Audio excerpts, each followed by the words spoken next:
génneel addiya bi nag Birahim. jeex na Birahim. daal jox addiya. Et ça me permet de saluer mon marabout Serigne Abdourahmane Mbacké. Gaynde Fatma Borom Taïf. Borom Taïf. waaw. Borom. Makarimal Akhlaq. Voilà. Non mais non c'est Abdou Karim Mbacké. Il faut dire les noms au pluriel parce que ñun waa Touba. Suñ Touba la ñu gëm suñ Touba. Il faut dire c'est Abdou Karim Mbacké Falilou. Il faut augmenter. ñuy ziar kon suñu. non il faut ñu yokk Falilou. waaw boole ci maam Thierno bu Seydina Ousmane Mbacké. est-ce que. non. Alors, merci à nos amis de Sen TV, l'officiel Moussa Agir. Merci. Yacine mi ngi ñëw dégg nga amul benn problème Moussa Ag. Merci. Alors, il y a Diakher Guèyen bi qui nous suit également via Sen TV, l'officiel. Mbaye Sey de la diaspora. Tonton Kairé également de la diaspora. Bande Fall, merci à vous. Alors, sans transition. Oui. Koy nuyuwaale. Ah, ok, Ahmed Aïdara. Ahmed Aïdara. Tout à fait, parfaitement. Gambie.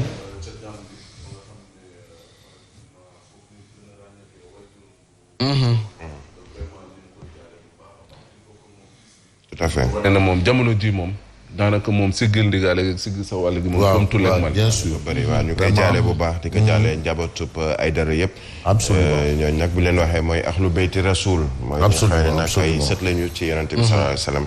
di ko jaale suñu xarit di suñu àndandoo tamit El Hadj Ahmed Aïdara ak mboolem ñu sant Aïdara ñu nekk foofu ca Gambie ak lu ko wër ñu ngi koy jàll baax El Hadj Ahmed Aïdara artiste bi nga xam ne moo wàcc seen kaw mais comme ni ñu faral di wax rek gën a bees la moo am. moo fi nekk waaw gën a bees la moom. ndax ñàkk moom rek ñàkk la jaajëf Ahmed Aïdara ñu koy masaw di ñaan yàlla kon waaye fa mbir yi ba ñu mën ko supporter Fabrice Nguema sans transition. Mais bien entendu on va y aller parce que vraiment on est à Touba. Avec le quotidien du groupe des médias Touba. Non il a Touba. Il a Touba.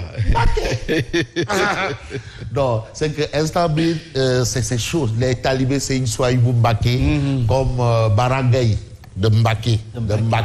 Faut pas confondre avec Barangay de Yeumbeul.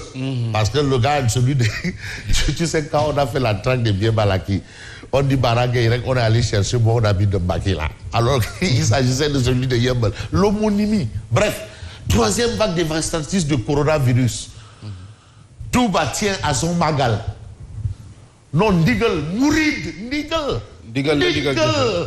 ça moom c'est que l'actuel khalife n'y peut rien. C'est Touba ndigal l'actuel khalife n'y peut rien. Personne n'y peut rien. C'est Touba. kase moo bëri doole rek. amul morom. waay wala ko wax. La virulence du virus Delta n'y peut absolument rien. Absolument rien. Les arguments de Seigne Bass Abdou Khadre. Ah oui, c'est tout Seigne Touba là. Seigne Touba. Voilà. Le gouverneur demande aux pèlerins de se faire vacciner. Waaw. Loolu moom kese. Recommandation. Mais Seigne Touba moom. Ndigal. loolu tam ndigal la. Ah.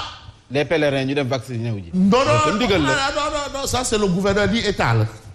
Waaw, parce que le gouverneur c'est le représentant du chef de l'État. def ko ndigal waaye Touba moom titre foncier la. Sëñ Touba ko moom akasa. jaajëf waay. Bon, bref, donc on a ça à la une de la Tribune et puis on parle d'une autre information toujours à propos de la pandémie. 763 nouvelles infections et 7 décès liés au Covid-7. Donc la pandémie continue son rouleau compresseur. Mais qu'à cela ne tienne, Touba moom ndigal. Il a Touba. Mbacké. Voilà. Voilà, Birahim. Ah, dem na Lomberwili kay. Il n'est pas, Sëñ Touba n'est pas allé à Lomberwili pour faire du tourisme. Non. Hein? Mais Jumaay Touba du caaxaan. Diourbel du caaxaan. Massalikul Jinaan. Daaray Kaamil du caaxaan. Attention ñaari raka du caaxaan. julli géej du caaxaan. waajo akasa. Alors Walf Quotidien dit malgré Delta et ses dégâts Touba invariant sur son magal. Mais le khalife général Koulibaly a dit que le corona ne peut pas décider de tout. Voilà. Ah, il ne peut pas décider de tout. Donc on arrête tout dehors. Parce que vraiment, le Magal, c'est un digal. J'ai fait, et c'est tout bas. Ah, il a. Bon, on a les nominations au Conseil constitutionnel. Karim et Khalifa rejettent des juges aux ordres de Macky Sall. Ça, ce sont des informations claires et nettes. Et puis l'autre information, c'est toujours l'actualité, bien entendu. Voilà, Touba ne connaît pas la peur. Touba, Touba ne connaît pas la peur, décidé à organiser le Magal 2021 en déplaise à la 3e vague mortelle du coronavirus. Et ça me permet de faire un petit clin d'œil à Akassa Samb. Serigne Akassa Samb. Akassa Samb. Oui. C'est ça. Akassa Samb. Il a Touba. Akassa Samb. Il est en train de se préparer. Ce sera un Akassa Samb. Waouh. J'ai jamais vu. Akassa Samb Khadimou Rassoul. Voilà. Bon, alors, on a Vox Populi qui indique, malgré la 3e vague, Touba maintient le Magal. Maintient. Waouh, c'est clair. Et puis, on a cette information saltant pour le membre de Y'en a marre qui livre les visas, les 4,5 millions encaissés. 4,5 millions. Ouais, Samba. Ça aussi, c'est compliqué. L'observateur L'Obs parle d'images terrifiantes. Ce sont les images des poumons de malades du Covid. Franchement, c'est pas beau à voir. D'ailleurs, Birahim, in the pet, on disait que c'était même encore... Même les fumeurs, c'est plus grave que la cigarette. Waouh. C'est grave. Parfois, nous avons une amputation de 90% du poumon. Ça détruit les poumons. Mais vous voyez un peu. 90% du poumon. Comme... Ah, et maintenant, combien de temps il faut faire pour rattraper ça? Aujourd'hui, tous ceux qui sont en sauvetage, comme on dit, ou dans les services d'urgence, sont atteints justement par cette détresse respiratoire. Il leur faut nécessairement une assistance respiratoire. Et c'est compliqué. Mais regardez un peu ce qu'on nous dit. Le soleil continue par de grippe et Covid-19. Une maladie peut en cacher une autre. Une maladie peut en cacher une autre.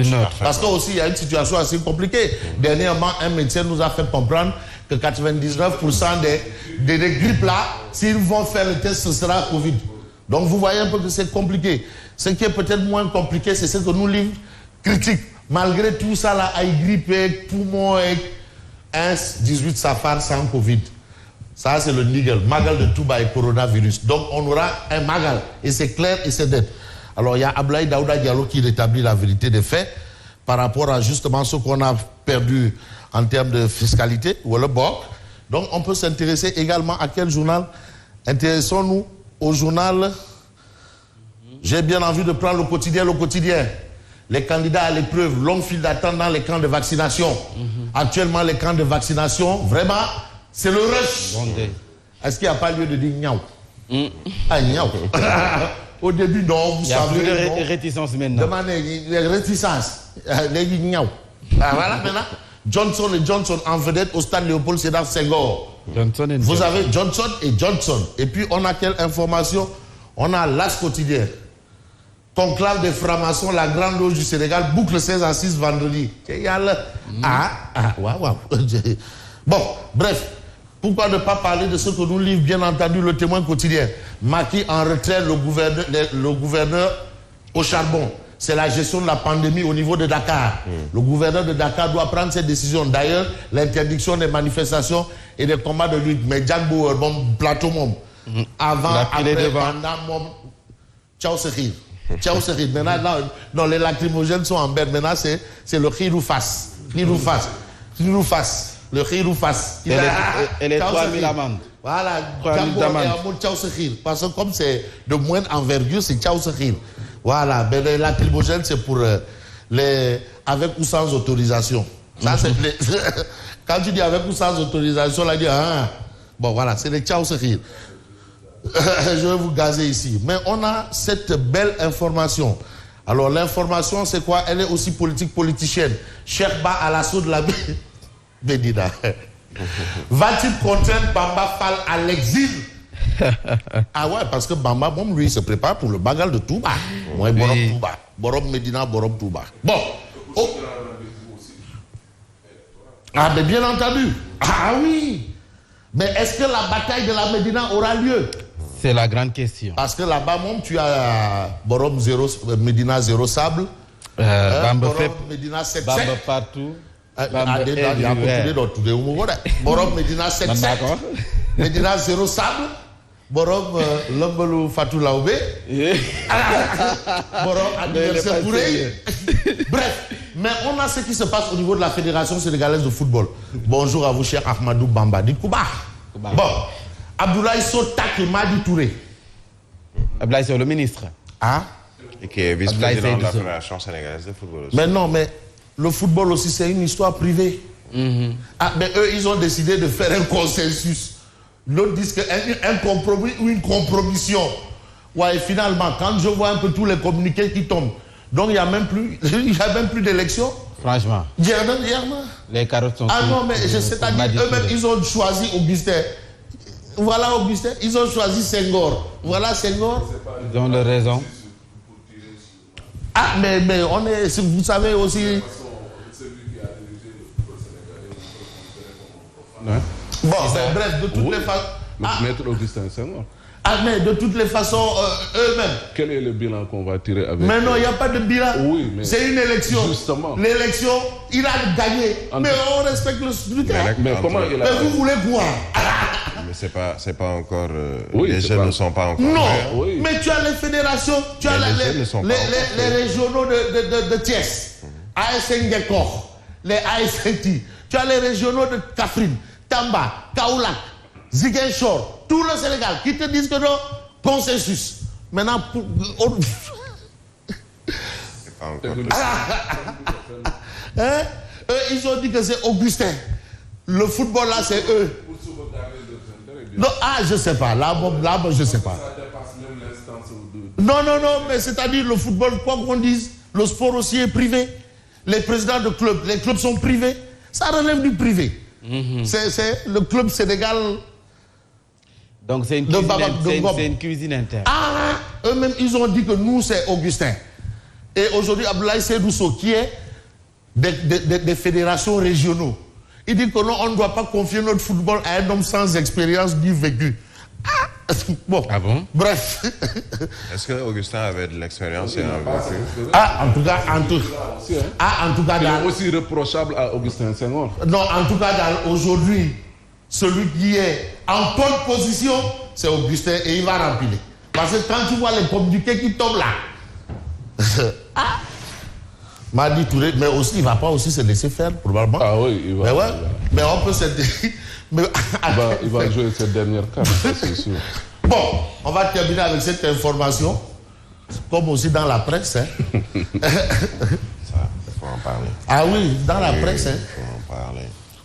Vous savez, il y a le Saint-Pix. Tout le monde n'est pas du Saint-Pix. Et le Saint-Pix, tu sais comment se passe l'élection du Saint-Pix?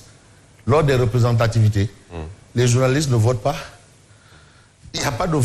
Ah bon? Ah non, vous votez quoi? Un seul syndicat. Biraï Univi, hein? Tiens, Biraï. Élection de représentativité, les journalistes ne votent pas. Il n'y a qu'un seul syndicat.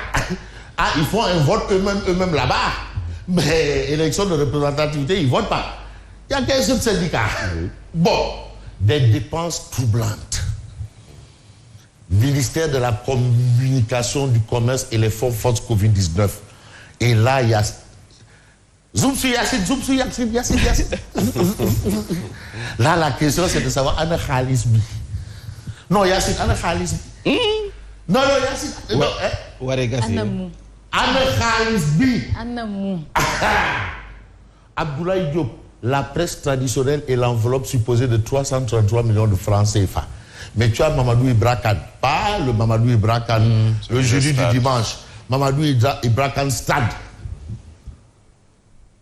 Les chiffres annoncés sont inconnus du patronat de la presse. Ceux qui sont supposés avoir reçu n'ont pas reçu. Ana Khalis bi. Ana Kopar. Non. Ministère du Commerce et des PME, le fournisseur Ascar confectionne des supports de COP de 48,3 millions. Vend des tricycles 51,8 millions. Des motoculteurs 10 millions.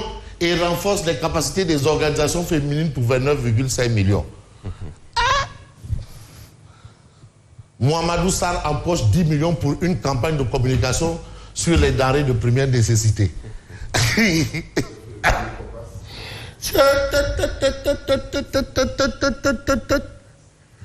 Empoche 10 millions pour une campagne de communication sur les denrées de première nécessité. Campagne de communication. Non, c'est ça le fait. C'est le fait bizarre. Non, c'est ici le fait bizarre. Non. Je dis, Mohamedou Sarr empoche 10 millions pour une campagne de communication sur les denrées de première nécessité. Campagne de communication. Pour les denrées de première nécessité. dem leen jëli ceeb ak diwlin. loolu boo defee communiquer rek ñun dem nañu